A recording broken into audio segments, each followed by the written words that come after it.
In this tutorial, I'm going to show you how to add curved arrows here in Canva. Now, what we're going to utilize is Canva's arrows. Now, how to find them is pretty simple.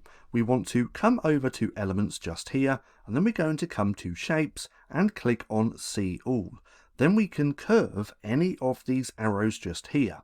So if we click onto one of these, let's go like with that one. Let's make this a little bit thicker as well, so we can see it a little bit better, just like that. Now, to curve this arrow is really simple. We're going to click onto the arrow first, then we're going to come up to this toolbar, where we see this just here, and it says Line Type. Now, if we click on there, we have Straight, Elbow, and Curved. Now, the elbow, we're going to get these points in the arrow, which means we can click on there and grab and change however we want. But underneath that, we can click on the curved, and then we can click on these little 3 points to adjust the curvature of this arrow.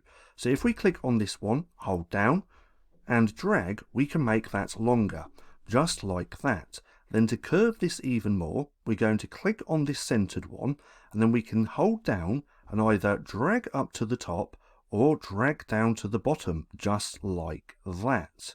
So as you can see, it's actually really simple to add curved arrows here in Canva. Now, if you found this video helpful at all, then please consider giving me a like, as it really helps out the channel. And if you're not too sure what to watch next, click right here and watch this playlist.